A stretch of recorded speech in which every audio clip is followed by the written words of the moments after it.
নমস্কাৰ বিশ্বাসী বন্ধু অতি গুৰুত্বপূৰ্ণ ভিডিঅ'লৈ আপোনাক সকলোকে স্বাগতম জনাইছোঁ আজি বিশেষ কেইটামান কুৱেশ্যন লৈ আহিছোঁ যি আপোনালোকৰ বাবে অতিকৈ প্ৰয়োজনীয় কাৰণ বিশেষভাৱে এইকেইটা কুৱেশ্যন আপোনালোকৰ বাবে লৈ অহা হৈছে কাৰণ স্পেচিয়েল চিৰিজ আপোনালোকৰ আৰম্ভ হৈছে পাৰ্ট 1 2 3 চোৱা যদি চাব চ' আজিৰ ভিডিঅ'টো কেনেকুৱা পালে আপোনালোকে শেষত মোক জনাবলৈ নাপাহৰিব আজিৰ প্ৰথমটো প্ৰশ্ন হ'ল অসমত ভিজা ধান খেতিৰ প্ৰযুক্তি কোনে আনিছিল কছাৰী আহোম চুতীয়া মৰাণ এওঁসকলৰ ভিতৰত শুদ্ধ উত্তৰটো কোনটো হ'ব মোক কমেণ্ট কৰি জনাওকচোন বহুতে মোক কৈ আছে যে কুৱেশ্যনবোৰ অসমীয়াত কিয় আনিছে চাওক বন্ধু বান্ধৱীসকল এইকেইটা কুৱেশ্যন অসমীয়াত অনাৰ কথা হ'ল যি কেইজন ব্যক্তি আছামিজ মিডিয়ামৰ তেওঁলোকৰ বাবে এইকেইটা কুৱেশ্যন অসমীয়াত মই আনিছোঁ নিশ্চয়কৈ মই ইংলিছ আৰু আছামিজ দুয়োটা কেটেগৰীতে ভিডিঅ' লৈ আহিম আপোনালোকে টেনশ্যন ল'ব নালাগে তেতিয়ালৈকে আপোনালোকে তেওঁলোকক অকণমান যিসকলে ইংলিছ বুজি নাপায় যিসকলে অকণমান প্ৰব্লেম হয় আছামিজ মিডিয়ামত তেওঁলোকৰ কাৰণে সুবিধা হয় বুলি ৰিকুৱেষ্ট মৰ্মেহে মই অসমীয়াত লৈ আহিছোঁ কুৱেশ্যনবোৰ গতিকে বেয়া নাপাব অসমত ভিজা ধান খেতিৰ প্ৰযুক্তি কোনে আনিছিল ইয়াৰ শুদ্ধ উত্তৰটো হৈছে আহোমসকলে অসমত ভিজা ধান খেতিৰ প্ৰযুক্তি আনিছিল নেক্সট কুৱেশ্যন নম্বৰ 2 আহোম বুৰঞ্জী কি নামেৰে জনা যায় ইতিহাস অতীতৰ সময় বুৰঞ্জী বা পুৰণি দিন এইকেইটাৰ ভিতৰত আহোম বুৰঞ্জী কি নামেৰে জনা যায়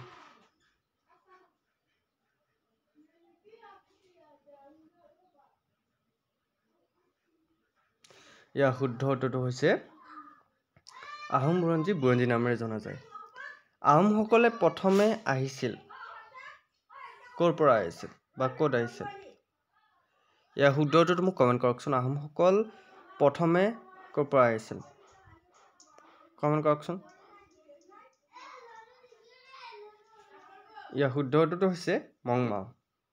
আহোমসকল প্ৰথমে আহিছিল মংমাওলৈ okay next question number 4 Manikarneswar পাহাৰৰ সমীপৰ কানাই বৰশী শিলালিপিত লিখা হৈছিল কি বুলি লিখা হৈছিল কি ভাষাত লিখা হৈছিল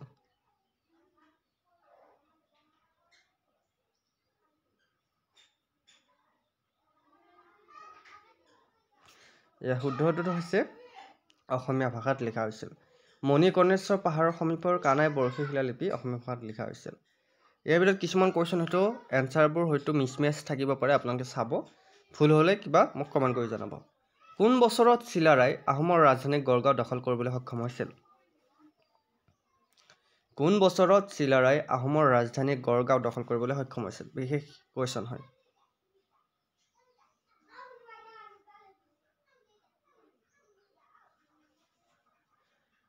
শুদ্ধ উত্তৰটো হৈছে 1563 চনত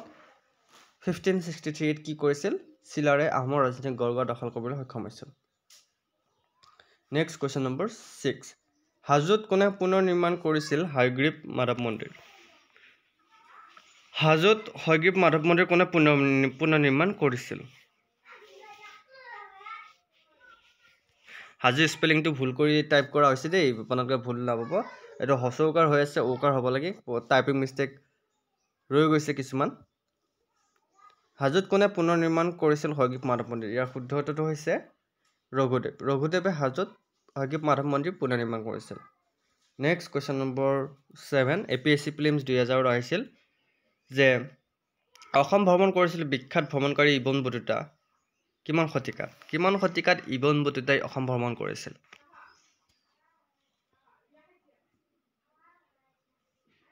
ভিডিঅ' যদি ভাল লাগে লাইক কৰিবলৈ নাপাহৰিব কমেণ্ট কৰিব কাৰণ আপোনালোকৰ কমেণ্টৰ ওপৰত ভিত্তি কৰি আমি ভিডিঅ'বোৰ অনা হয়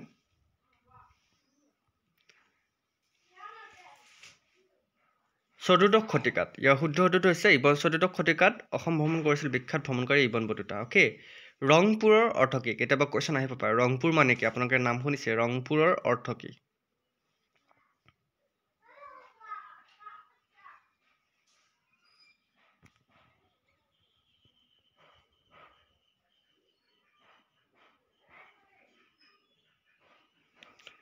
ৰংপুৰৰ অৰ্থ হৈছে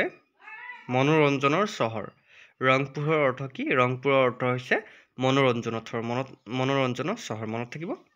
নেক্সট কুৱেশ্যন নম্বৰ 9 মৈদামবোৰ APSC প্ৰিলিমছত আহিছে 2000 মৈদামবোৰ কি খালী ঠাইত কি হ'ব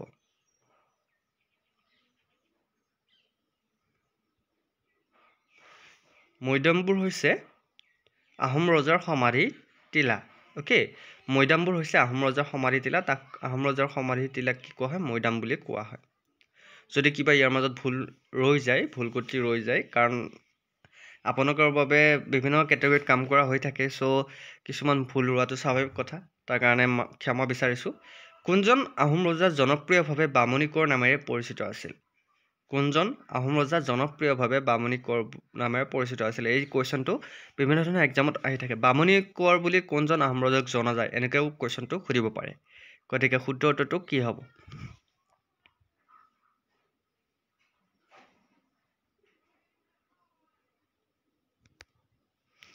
শুদ্ধ উত্তৰটো হৈছে চুডাংফা চুডাংফাক বামুণী কোঁৱৰ নামেৰে জনা যায় নেক্সট কুৱেশ্যন নম্বৰ 11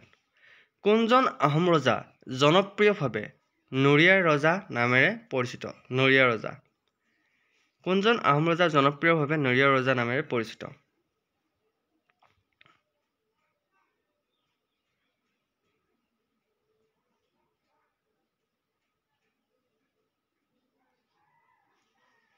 শুদ্ধ উত্তৰটো হৈছে চুটিংফা ৰজা নৰিয়া ৰজা নামে পৰিচিত তেখেতক নৰিয়া ৰজা বুলি জনা যায় কোনজন আহোম ৰজাক জনপ্ৰিয়ভাৱে পাৰ্বতীয় ৰজা বুলি জনা গৈছিল পাৰ্বতীয় ৰজা বুলি কোনজন আহোম ৰজাক জনা যায়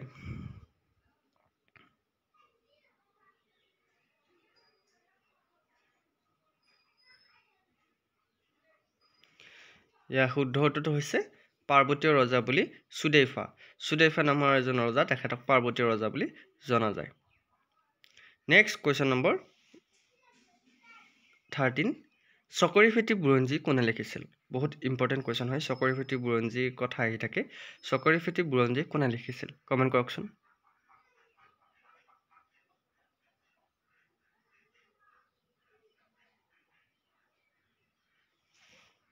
ইয়াৰ শুদ্ধ উত্তৰটো হৈছে নুমলী বৰগোহাঁয়ে চকৰিফেটি বুৰঞ্জী লিখিছিল নেক্সট কুৱেশ্যন নম্বৰ 14 কোনজন আহোম ৰজা জনপ্ৰিয়ভাৱে বামুণী কোঁৱৰ নামেৰে পৰিচিত আছিল ইয়াৰ উত্তৰটো মই কৈ দিছোঁ অলপ আগতে চুডাংফা কোনজন আহোম ৰজাক জনপ্ৰিয়ভাৱে পুতলা শাসক বুলি জনা গৈছিল পুতলা শাসক কোনজন ৰজাক পুতলা শাসক বুলি কোৱা হৈছিল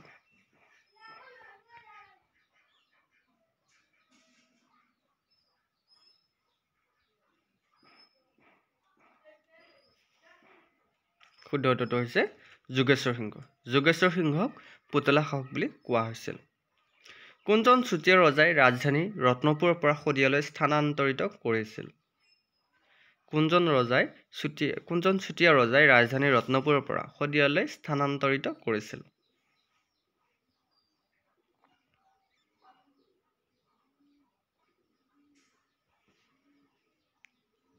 ইয়াৰ শুদ্ধ উত্তৰটো হৈছে ৰত্নধ্বজ পালে নেক্সট কুৱেশ্যন নম্বৰ 17 প্ৰথম আহোম বৰবৰুৱা কোন আছিল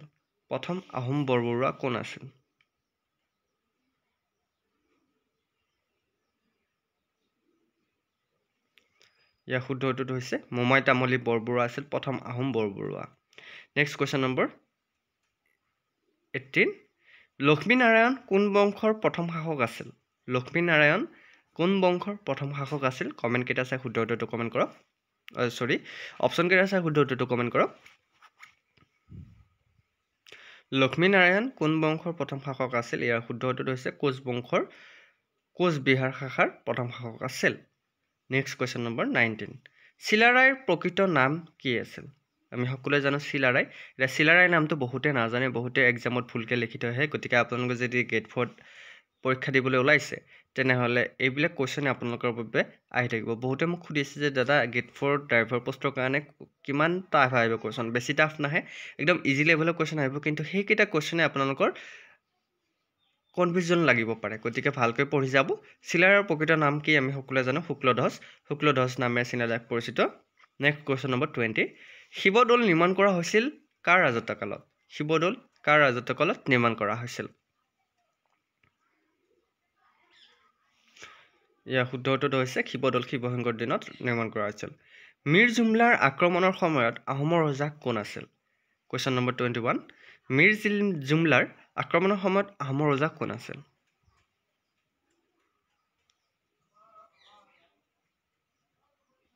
ইয়াৰ শুদ্ধ উত্তৰটো হৈছে তেতিয়া ৰজা আছিল জয়ধ্বজ সিংহ মীৰ জুমলা যেতিয়া আক্ৰমণ কৰিছিল অসম সেই সময়ত ৰজা আছিল জয়ধ্বজ সিংহ নেক্সট কুৱেশ্যন নম্বৰ 22 আহোম মুদ্ৰাৰ আকৃতি কেনেকুৱা আছিল আহোমৰ বৰ্তমান সময়ত আপোনালোকে মুদ্ৰা বুলি ক'লে 1 টকা 2 টকা 5 টকা চিনি পায় কিন্তু আহোমৰ সময়ত মুদ্ৰা ব্যৱহাৰ কৰা হৈছিল কিন্তু তেতিয়াৰ দিনত মুদ্ৰাবোৰ আকৃতি কেনেকুৱা আছিল হয়তো আপোনালোকে বহুতে জানে বহুতে নাজানে মোক কমেন্ট কৰকচোন যিসকলে জানে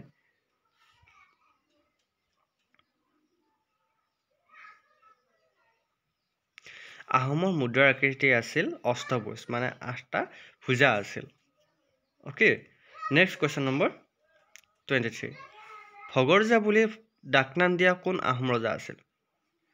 ভগৰজা বুলি কোনজন ৰজাক জনা যায় ভগা ৰজা বুলি কোৱা হৈছে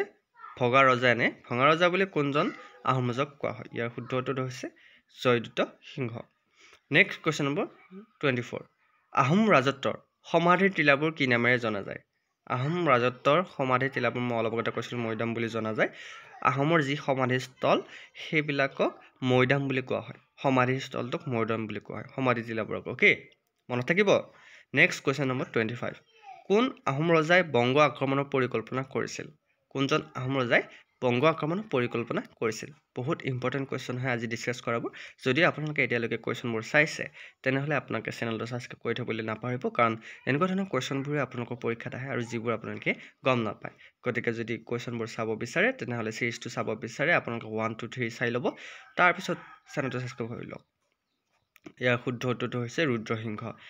ৰুদ্ৰসিংহই বংগ আক্ৰমণৰ পৰিকল্পনা কৰিছিল নেক্সট কুৱেশ্যন নম্বৰ 26 চুতীয়া ৰাজ্যৰ প্ৰতিষ্ঠাপক কোন আছিল কোনে চুতীয়া ৰাজ্য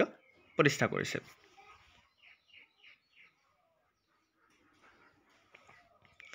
শুদ্ধ উত্তৰটো হৈছে বীৰপালে চুতীয়া ৰাজ্য প্ৰতিষ্ঠা কৰিছিল নেক্সট কুৱেশ্যন নম্বৰ 177 জোৱা আহোম মোগল যুদ্ধ হোৱা ঠাই আহোম মোগল যুদ্ধ ক'ত হৈছিল ইয়াৰ শুদ্ধ উত্তৰটো হৈছে ইটাখুলি শেষৰখন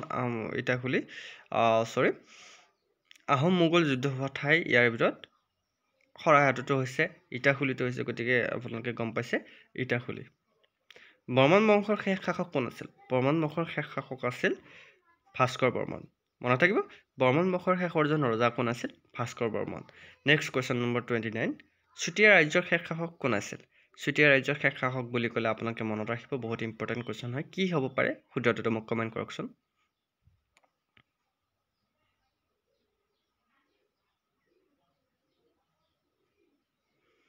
শুদ্ধটো হৈছে নীতিপাল বা নিত্যপাল চুতীয়া ৰাজ্যৰ শেষ শাসক আছিল নেক্সট কুৱেশ্যন নম্বৰ 30 ৰংঘৰ কোনটো স্বৰ্গদেউৰ ৰাজত্বকালত নিৰ্মাণ কৰা হৈছিল ইয়াৰ ভিতৰত কোনজন স্বৰ্গদেউৰ ৰাজত্বকালত ৰংঘৰ নিৰ্মাণ কৰা হৈছিল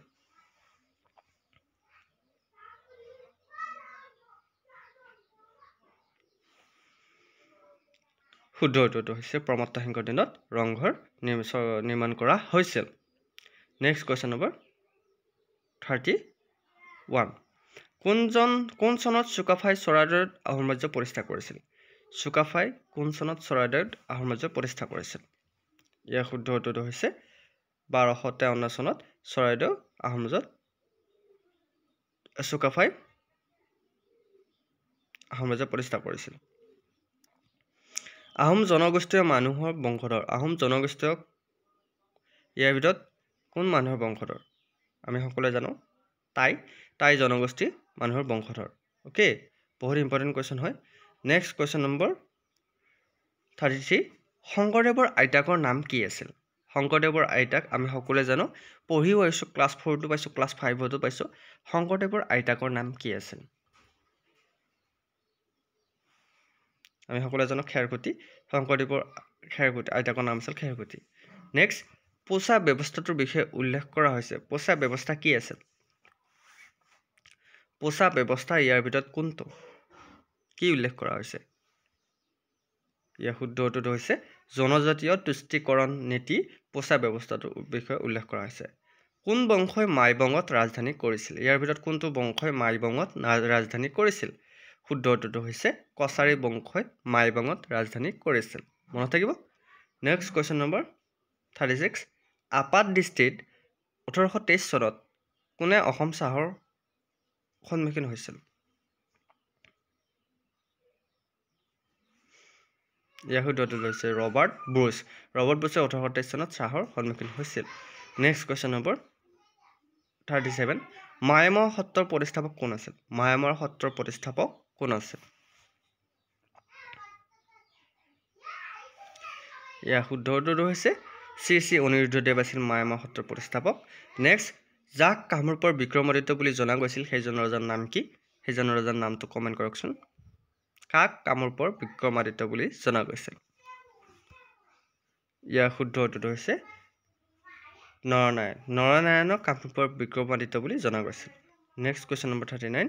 দ্বিতীয়বাৰৰ বাবে বাৰ্মিজ আক্ৰমণ সংঘটিত হৈছিল কিমান চনত? কিমান চনত দ্বিতীয়বাৰৰ বাবে বাৰ্মিজ আক্ৰমণ হৈছিল?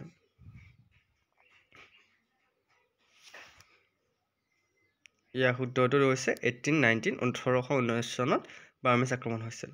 নেক্সট কুৱেশ্যন নম্বৰ 30 কোন চনত আহোমসকলে মোগলৰ বিৰুদ্ধে প্ৰথম যুদ্ধ কৰিছিল? আহোমসকলে মোগলৰ বিৰুদ্ধে কেতিয়া প্ৰথম যুদ্ধ কৰিছিল? ইয়াৰ শুদ্ধ উত্তৰটো হৈছে ভৰালি। কোন চনত বুলি কোৱা হৈছিল? কোন ঠাইত আহোমসকলে মোগলৰ বিৰুদ্ধে প্ৰথম যুদ্ধ কৰিছিল? ভৰালিত আহোমসকলে মোগলৰ বিৰুদ্ধে প্ৰথম যুদ্ধ কৰিছিল। তো বন্ধুসকলে এয়া আছিল আজিৰ ভিডিঅ'টো কেইটামান গুৰুত্বপূৰ্ণ 40টা কুৱেশ্যন আশা কৰোঁ চাই ভাল পালে। যদি ভাল পাইছে লাইক কৰিবলৈ নাপাহৰিব আৰু বিশ্বাসী বন্ধু চেনেলটো ছাবস্ক্ৰাইব কৰি দিবলৈ নাপাহৰিব। এনেধৰণৰ ভিডিঅ' লৈ অহাৰ প্ৰতিশ্ৰুতিৰে আমি আপোনালোকৰ ওচৰত দায়বদ্ধ। গতিকে আজিলৈ ইমান ভিডিঅ'ত আকৌ লগ পোৱাৰ প্ৰতিশ্ৰুতিৰে জয় হিন্দ জয় অসম।